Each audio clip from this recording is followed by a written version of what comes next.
Psychology in Hindi को सुनने वाले ज़्यादातर लोग ये बात जानते हैं कि हमारे दिमाग की लैंग्वेज है रेपिटेशन।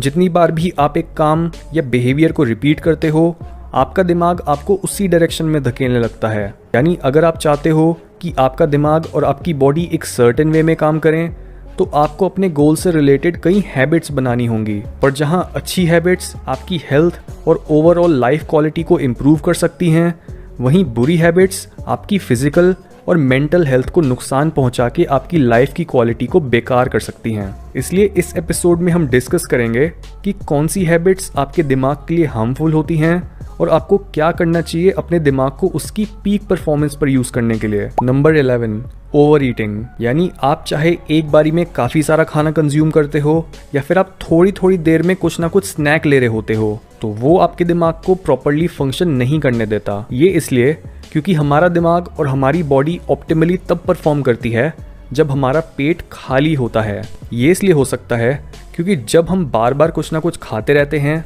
तब हमारी बॉडी हर समय अपने सारे रिसोर्सेज खाने को डाइजेस्ट करने में लगा रही होती है और बॉडी में मौजूद टॉक्सिन्स को बाहर निकलने का मौका ही नहीं मिलता। और रिसर्च बताती है कि हम या तो 12 से 18 घंटे का फास्ट कर सकते हैं, यानी अगर आपने रात को 10 बजे डिनर करा है तो आप उसके बाद सीधा अगली सुबह 10 बजे ब्रेकफास्ट करोगे।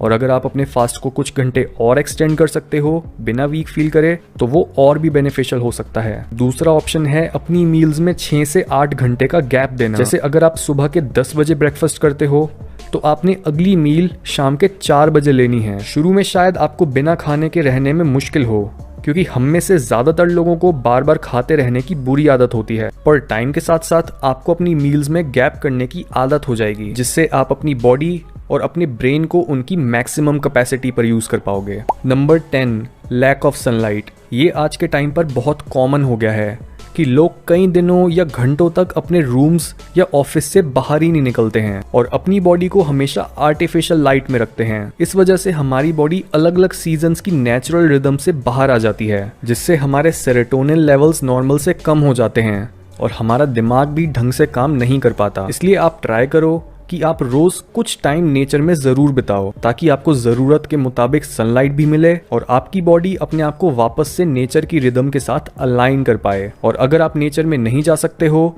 तो एटलीस्ट अपने घर की बैल्कनी पे जाकर कुछ देर सनलाइट में जरूर बैठा करो। Number 9, sleeping late at night. ये प्रॉब्लम सिर्फ आजकल के यूथ में ही नहीं बल्कि हर एज ग्रुप में कॉमन है, क्योंकि जब सोने का टाइम होता है तब हम या तो अपना सोशल मीडिया चेक कर रहे होते हैं, मूवीज देख रहे होते हैं, फ्यूचर के बारे में सोचकर एंग्शियस हो रहे होते हैं, या फिर रैंडम वीडियोस देखकर अपना टाइम वेस्ट कर रहे होते हैं। ये एक और ऐसी हैबिट है जो हमें अपनी बॉडी की नेचुरल रिदम से बाहर ले आती है, क्योंकि सोते टाइम हमारी बॉडी में अलग अलग समय पर अलग प्रोसेसेस चल रहे होते हैं। जैसे रात के अराउंड 10 से 2 बजे के बीच हमारी बॉडी फिजिकल रिपेयर साइकिल में होती है और रात के 2 बजे से लेकर सुबह के 6 बजे तक हमारा दिमाग और हमारा नर्वस सिस्टम दोनों रिपेयर साइकिल में होते हैं, जो अल्टीमेटली हमारी साइकी को अफेक्ट करते हैं। सो जब भी आप लेट सोते हो, तब आप इन नेचुरल साइकिल्स को डिसरप्ट कर देते हो और इस वजह से ना ही आपकी बॉडी ढंग से रिपेयर हो पाती है और ना ही आपके दिमाग में कोई मेंटल क्लैरिटी होती है। इसलिए सोने का आइडियल टाइम होता है रात के 10 बजे से लेकर सुबह के 6 बजे तक। इसके साथ ही अगर आप 7 से 8 घंटे से कम सोते हो, तो आपको बहुत ज़्यादा हार्मोनल प्रॉब्लम्स होने लगती हैं और आपकी कॉग्निटिव एबिलिटीज़ इतनी कम हो जाती हैं कि आप किसी भी इंफॉर्मेशन को प्रोसेस करने में काफ़ी स्लो हो जाते हो। इसी वजह से हमारे लिए टाइम पर सोना और पूरे 7 से 8 घंटे सोना इतना ज़रूरी होता है। Number 8, loud music. Generally speaking music सुनना और म्यूज़िक बनाना हमारे दिमाग के लिए काफ़ी अच्छा होता है, पर प्रॉब्लम तब आती है जब वो बहुत ज़्यादा लाउड हो जाता है, क्योंकि हर वो साउंड जो बहुत तेज़ होती है, चाहे वो एक गाना हो या फिर एक कंस्ट्रक्शन साइट पर चल रही मशीन, वो आपके दिमाग की स्पीच को प्रोसेस करने की एबिलिटी को कम कर सकती है। और एक स्टडी में तो ये भी देखा गया कि लाउड नॉइजेज हमारे डीएनए को भी डैमेज करती हैं। इसलिए कभी भी म्यूज़िक को इतनी हाई वॉल्यूम पर मत सुनो कि वो आपके दिमाग के लिए खतरनाक हो, और हो सके तो ऐसे एनवायरनमेंट से दूर रहो जहां बहुत शोर होता है। Number 7, smoking and drinking. In habits के बारे में हम जितना बात करें उतना कम है, और इवन दो स्मोकिंग अब पहले से काफ़ी कम पॉपुलर हो चुकी है, पर अभी भी बहुत से ऐसे लोग हैं जो इन दोनों में से एटलीस्ट एक हैबिट में तो ज़रूर इंडल्ज करते हैं। जहां स्मोकिंग हमारे दिमाग की नई न्यूरल कनेक्शन बनाने की एबिलिटी को कम करती है, वहीं अल्कोहल सबसे ज़्यादा रिलेटेड है मेमोरी की प्रॉब्लम से। बट अच्छी न्यूज़ ये है कि स्मोकिंग और ड्रिंकिंग से हुआ ज़्यादातर डैमेज रिवर्स करा जा सकता है अगर आप अपने लाइफस्टाइल को चेंज करो तो। Number 6, lack of exercise. क्योंकि एक्सरसाइज के बिना हमारे दिमाग का नई मेमोरी स्टोर करने वाला पार्ट यानी मीडियल टेम्परल लोब पतला होने लग जाता है, और अगर आप महीनों या फिर सालों तक अपनी बॉडी को उतनी मूवमेंट नहीं देते जितनी उसे ज़रूरत है, तो उसके बाद आप चाहे जितनी भी एक्सरसाइज कर लो, आप अपने दिमाग को उसकी ओरिजिनल स्टेट में वापस नहीं ला पाओगे। इसके साथ ही अगर हम IQ की बात करें तो हम ये जानते हैं कि एडल्टहुड में आते आते हमारा IQ एकदम स्टेबल होने लग जाता है, और जब आप बूढ़े होने लगते हो तब आपका IQ खुद ब खुद कम होने लगता है। और अगर आप अपने IQ के कम होने की स्पीड को स्लो करना चाहते हो तो एरोबिक और एनारोबिक एक्सरसाइजेज जैसे रनिंग और वेट लिफ्टिंग दोनों ही आपके दिमाग की हेल्थ को मेंटेन करने में सबसे ज़्यादा इफेक्टिव होती हैं। लेकिन एक अनहेल्दी लाइफस्टाइल इस एजिंग प्रोसेस की स्पीड को बढ़ा देता है, और जो कॉग्निटिव डिक्लाइन आपको आपकी ओल्ड एज में दिखता वो आपको अपने 20s या 30s में ही दिखना शुरू हो जाता है।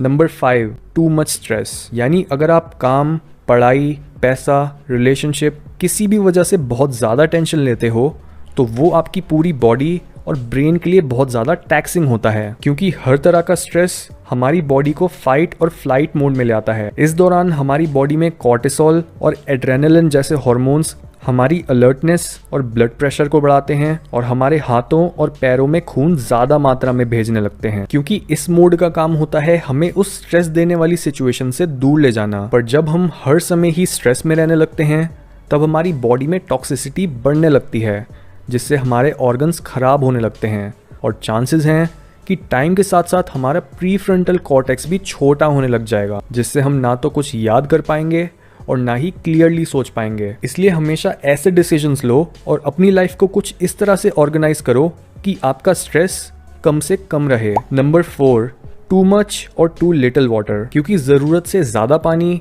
हमारे दिमाग में स्वेलिंग क्रिएट कर सकता है, पर ज़रूरत से कम पानी हमारे दिमाग की प्रॉब्लम सॉल्विंग एबिलिटीज़ को कम कर सकता है। रिसर्च में तो ये भी पता चला है कि अगर आप एक डिहाइड्रेटेड स्टेट में एक्सरसाइज करना शुरू करते हो तो सिर्फ 2 घंटे एक्सरसाइज करने के बाद ही आप में डिहाइड्रेशन की वजह से कॉग्निटिव डिक्लाइन के साइंस दिखने लगते हैं। इसलिए पूरे दिन में कंसिस्टेंटली थोड़ा थोड़ा करके पानी पीना अपने दिमाग को हेल्दी रखने का सबसे इफेक्टिव तरीका है। Number 3, under utilization of brain. आपने ये एग्जाम्पल तो सुना ही होगा कि हमारा दिमाग भी एक मसल की तरह होता है।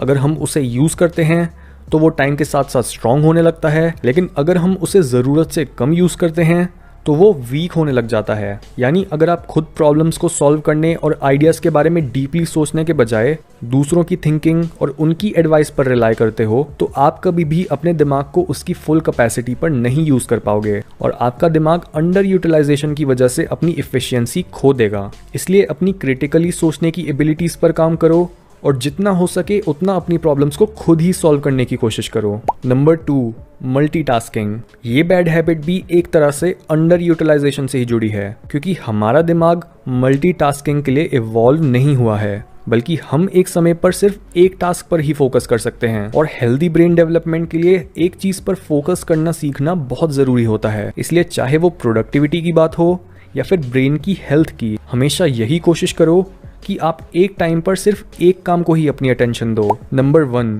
Poor diet. ये सबसे ऑब्वियस बैड हैबिट्स में से एक है, और ये नंबर 1 पर इसलिए है क्योंकि सबसे कॉमन बैड हैबिट यही है। यानी ज़्यादातर लोगों की डाइट में high sugar, highly processed foods या फिर पैकेज्ड फूड्स बहुत ज़्यादा होते हैं, जिसकी वजह से उनकी बॉडी न्यूट्रिएंट्स को ढंग से अब्जॉर्ब करने की एबिलिटी खो देती है, और इतनी सारी एम्प्टी कैलोरीज की वजह से उनकी बॉडी में ज़रूरी विटामिन्स और मिनरल्स की कमी हो जाती है। इसलिए अगर आप चाहते हो कि आपका दिमाग अपनी फुल कैपेसिटी पर काम कर पाए तो अपनी डाइट से हर तरह के जंक फूड को रिप्लेस कर दो फ्रेश फ्रूट्स, वेजिटेबल्स और स्मॉल क्वांटिटीज़ में एग्स और मीट से।